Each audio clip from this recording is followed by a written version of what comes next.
Eritreia, África Oriental.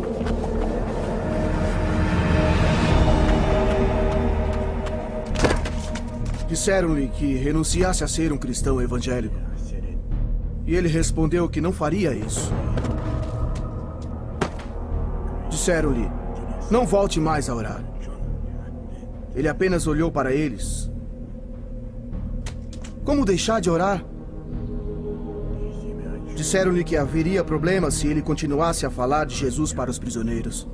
Disseram-lhe que seria torturado se insistisse em ler os trechos da Bíblia contrabandeados na prisão. Disseram-lhe que o livro era a causa de todos os seus problemas. Disseram-lhe, desista! Desista, pois é perigoso.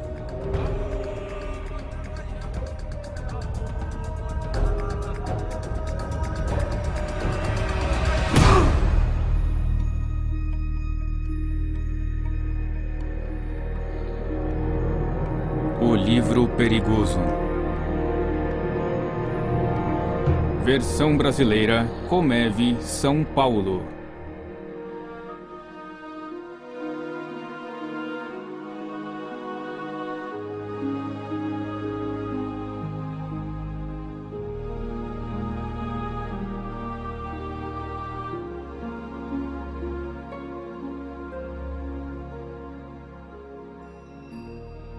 Não parece tão perigoso.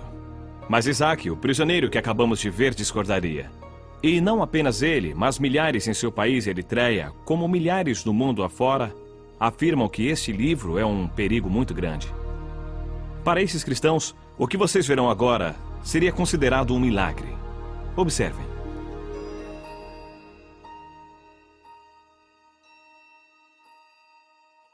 Ninguém chamou a polícia. Não me importunam. Não me mandaram embora. Não me preocupo nem um pouco em ser preso, torturado ou morto por ler minha Bíblia. Ler minha Bíblia não parece um milagre hoje em dia. Mas seria nos idos do século XVI. Naquele tempo, apenas sacerdotes podiam ler as Sagradas Escrituras. Alguns podiam ouvir, mas não podiam ler. Um homem chamado William Tyndale mudou a situação. Inglaterra, 1523. Tyndale achava que todos poderiam ler a Bíblia. Ele saiu de casa e fugiu para a Alemanha, onde traduziu a Bíblia para o inglês, imprimindo 6.000 exemplares. Essas foram as primeiras cópias da Bíblia em inglês. E Tyndale as contrabandeou para a Inglaterra. Seu inimigo mortal, o bispo de Londres, comprou todos os exemplares, pensando em queimá-los. A reação de Tyndale foi: "Ah, vai queimá-los? Pois eu muito me alegro, pois eu recebo o dinheiro dos livros e o mundo inteiro vai se indignar com a queima da palavra de Deus." Tyndale morreu antes que a Bíblia fosse livremente vendida em seu país. Suas palavras finais, ao ser enforcado e queimado por suas ações, foram: "Senhor, abra os olhos do rei da Inglaterra." Sua prece foi atendida. O que o Senhor exige: pratique a justiça, ame a fidelidade e ande humildemente com seu Deus. Hoje, evidências da influência da Bíblia são comuns na sociedade ocidental. É até comum sua exposição pública, tão normal que chega a permear fatos da vida diária. Porém, isso é um milagre. A Bíblia está disponível para todos nós. Qualquer um pode comprá-la e lê-la sem medo. O que Isaac na Eritreia não daria para ter essa liberdade. E nós aproveitamos essa liberdade? Nós nos alegramos com ela? Usufruímos dela lendo a palavra e praticando-a? Não seria terrível se os que são proibidos de ler a Bíblia fizessem melhor uso dela que os que podem ler livremente? Um velho pastor chinês uma vez disse: "Existem apenas 3 tipos de cristãos no mundo e apenas um é verdadeiro. O primeiro tem a Bíblia, mas não a lê. Esse não vale. O segundo tem a Bíblia, lê, mas não tem amor por ela. Também não vale. O terceiro tem a Bíblia, lê e ama o que lê. É o tipo que muda o mundo." Então, deixando escapar uma pequena lágrima, ele acrescentou: "Mas esse tipo de cristão é muito raro." O que acontece quando temos a Bíblia, a lemos e a amamos? Vamos conversar com alguém que fez as 3 coisas e mudou o mundo. Seu nome é Irmão André. Em 1955, uma frase do livro do Apocalipse o impressionou. Esteja atento, fortaleça o que resta e estava para morrer.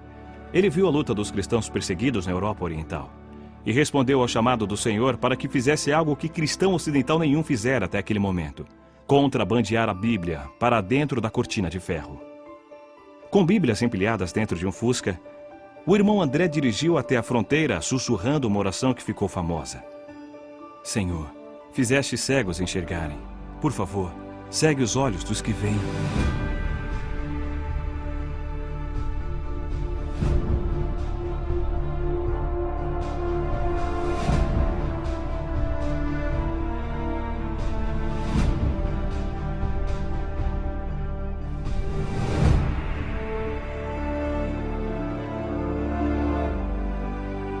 Deus respondeu à sua oração. E o irmão André ficou conhecido em todo o mundo como o contrabandista de Deus. Irmão André, os governantes ainda acham que a Bíblia é um livro subversivo e perigoso. E por que eles têm tanto medo da Bíblia? Porque a Bíblia nos faz novas pessoas. Qualquer sistema no poder, religioso ou político, teme a hora em que Deus entra na vida de alguém, porque agora ela serve a um novo rei.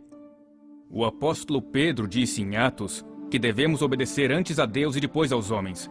De repente, quem está no poder perde o controle sobre o homem que lê o livro. Nós, por meio desse livro, nos tornamos um povo de opinião, povo de convicções tão fortes que nada as abala, mas sempre baseadas no amor, na compaixão e sempre sob o comando direto do Senhor.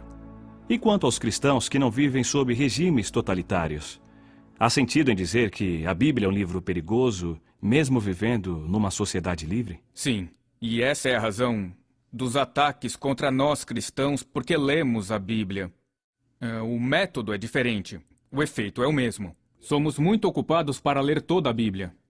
Nós seguimos alguns trechos, passagens selecionadas, versículos. Devemos nos tornar pessoas segundo a Bíblia, ler o livro inteiro, toda a obra, pelo menos uma vez ao ano. Se é demais, você é preguiçoso. Como esperar que o Senhor o abençoe, o use e o proteja se tem preguiça de ler sua palavra, pela qual milhares de pessoas foram mortas, profetas foram mortos por ela, os apóstolos foram mortos por ela, mártires da história da igreja morreram por ela, hoje pessoas morrem por ela, e deixamos a Bíblia na estante?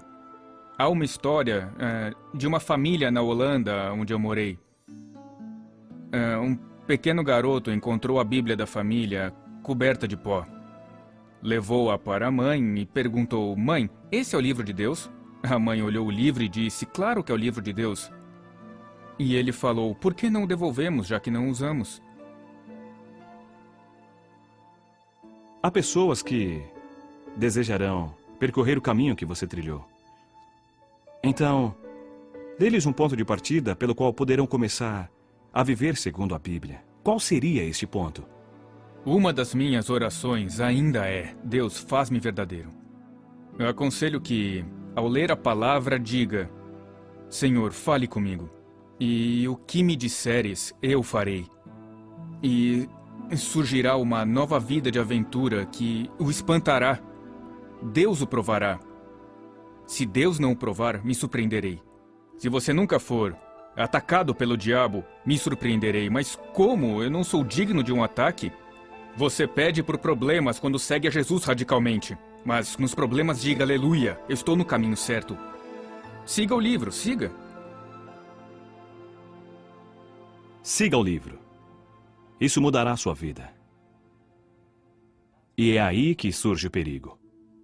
É quando precisamos que a igreja perseguida nos mostre o caminho. Durante a Guerra Fria, eu conheci um fazendeiro da Tchecoslováquia que jamais havia visto uma Bíblia. Ele pregou por 20 anos baseado em 10 capítulos de Atos e em 4 de 1 Timóteo, copiados à mão por sua mãe. Aquelas poucas páginas eram tudo que ele conhecia da Bíblia. Quando lhe dei uma Bíblia inteira pela primeira vez em sua vida, ele ficou chocado.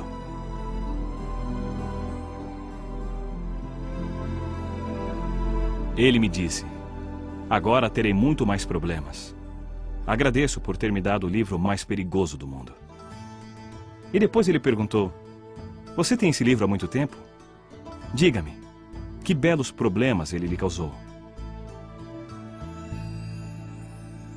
Que pergunta! Foi direto ao meu coração. Que belos problemas a Bíblia lhe causou. Ela deveria causar problemas para todos nós? Será que a Bíblia já me pôs em perigo? Ou é apenas um chamado aos irmãos Andrés deste mundo e daquele pastor tcheco? Parece coisa da Guerra Fria. Mas, na verdade, não é tão fácil gostar deste livro. Muitos de nós passamos por períodos talvez inevitáveis em que achamos a Bíblia um tanto difícil, entediante, diriam alguns. Respeitamos o livro, mas não o lemos muito. Não é fácil admitir o fato. Mas nos lugares onde cristãos são proibidos de portar uma Bíblia, lugares onde as pessoas arriscam a vida por seguir a Jesus, a Bíblia tem um valor extraordinário.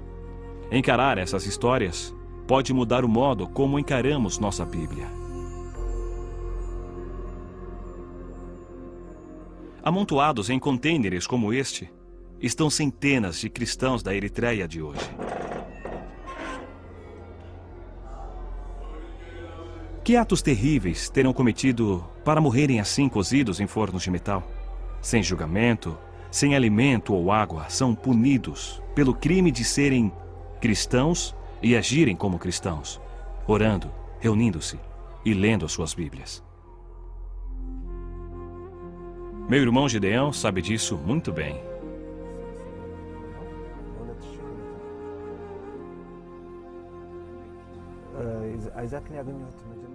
O comandante de Isaac costumava dizer que não o trocaria por 10 outros soldados. Ele era um matador implacável, inteligente e valente. Isaac também gostava de se divertir com bebidas e muitas mulheres.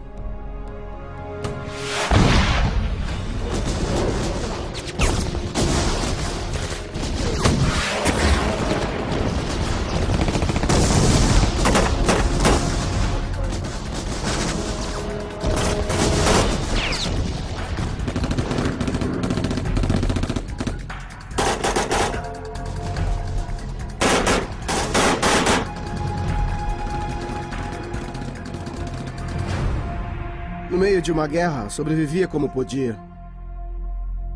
Ele não respeitava os oficiais, que eram condescendentes, pois queriam que ele lutasse.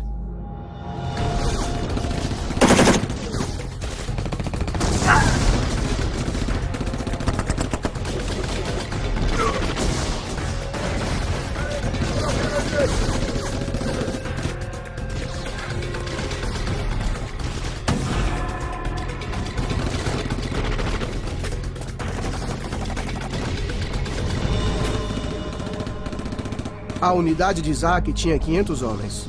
450 morreram em batalha. A maioria dos sobreviventes estavam seriamente feridos. Isaac saiu ileso.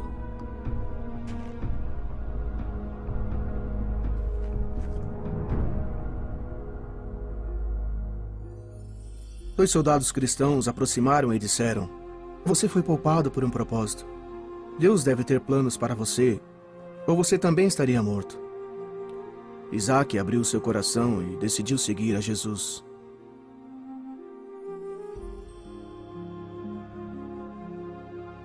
Daquele momento em diante, ele abandonou os vícios, respeitou seus superiores e todos notaram algo muito diferente em Isaac.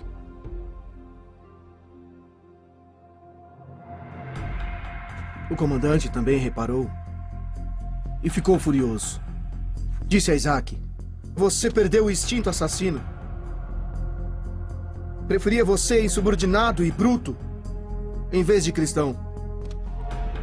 Você poderia ser um grande soldado."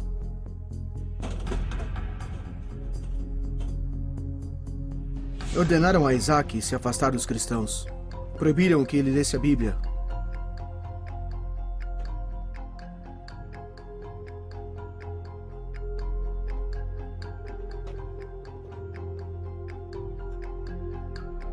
Quando os cristãos lhe deram uma Bíblia, disseram: "Não apenas leia, Devore a palavra de Deus.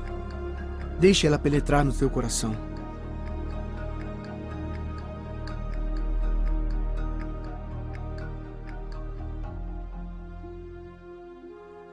Isaac tinha cuidado para que ninguém o visse lendo a Bíblia.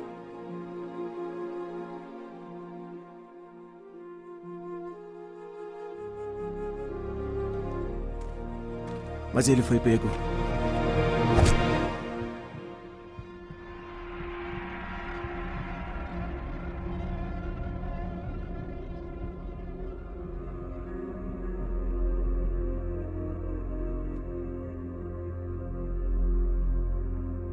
Após dias sob o sol, perguntaram a Isaac se deixaria de ler a Bíblia. E ele disse: "Não, eu não posso." As torturas aumentaram. Eles o amarraram e mantiveram na posição helicóptero por 7 longos dias.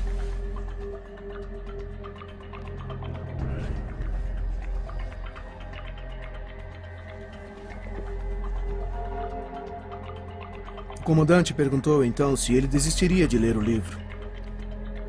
Mesmo assim, Isaac não concordou em deixar de ler a Bíblia.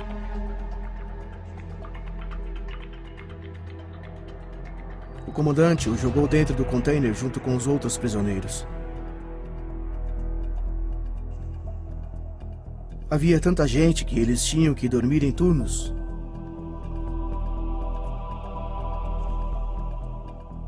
Durante o dia, o calor era terrível.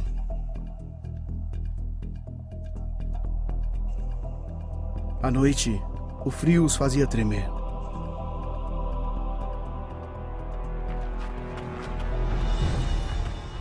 Propuseram a Isaac um fim para o sofrimento e uma promoção militar.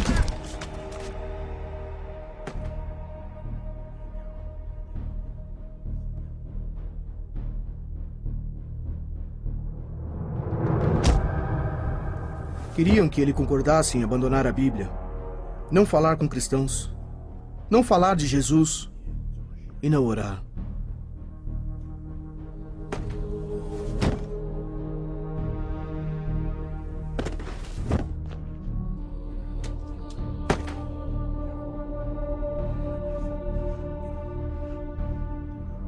Por 9 longos meses, Isaac não assinou, não cedeu, ele resistiu.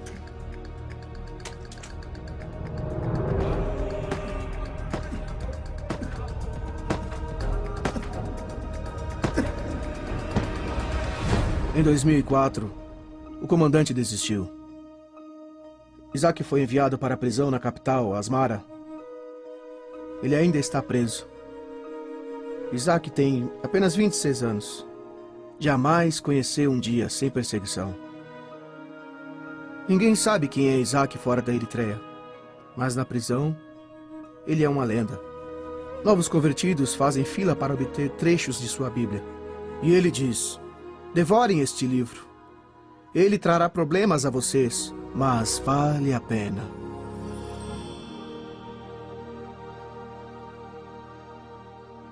Passou muito tempo desde que Tyndale morreu por contrabandear Bíblias para a Inglaterra. Perseguição por ler a Bíblia já é passado na Inglaterra. Mas a história de Isaac abre os meus olhos para uma incrível liberdade que eu desfruto. Liberdade que Isaac jamais terá. Não sei quanto a vocês, mas a realidade de Isaac sofrendo na prisão de Eritreia abala o meu mundo confortável. Muda a minha visão da Bíblia. Transforma a seriedade do meu compromisso.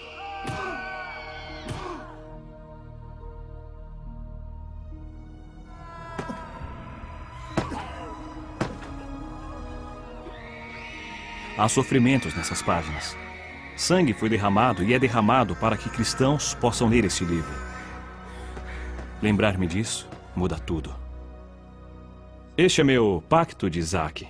Isaac manteve-se firme e jamais assinou um papel dizendo que não leria mais a Bíblia.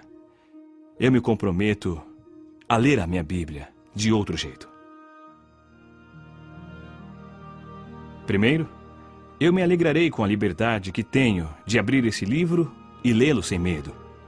Não vou mais subestimar isso. Lutarei para manter essa liberdade e por justiça para aqueles que, como Isaac, não têm a liberdade que eu tenho. Segundo, vou me lembrar dos que foram perseguidos no passado, pessoas como Tyndale, que deram sangue para pôr este livro em minhas mãos. Todo o país ocidental tem um Tyndale em seu passado. Lembrarei de orar por cristãos perseguidos que nesse momento arriscam suas vidas para oferecer a palavra de Deus aos seus compatriotas. Terceiro, eu serei radical em meu compromisso de ler e obedecer este livro. O irmão André disse, examine o livro e deixe que o livro examine você. Siga o livro. Lute pela justiça, ame a misericórdia, sirva a Deus. Talvez eu encontre problemas, o melhor tipo de problema. Problemas pela causa de Cristo. Nunca mais verei este livro da mesma maneira. Ele é perigoso? Depende. É seguro sobre a mesa ou numa prateleira. Mas quando abro e leio, sou desafiado. Devo ser sincero comigo mesmo em minhas intenções. Deus pergunta, você seguirá o meu livro? E se eu disser sim, serei mudado. E isso é perigoso. É uma transformação na vida. E quanto mais eu ler, mais o Senhor me pedirá para segui-lo. E mais problemas eu terei. Mas ao longo do caminho, haverá muita alegria por confiar a própria vida nas mãos de Deus. Que lição poderosa mostrou Isaac, preso por causa de Jesus Cristo na distante Eritreia. Sigam o livro. Sigam o livro perigoso.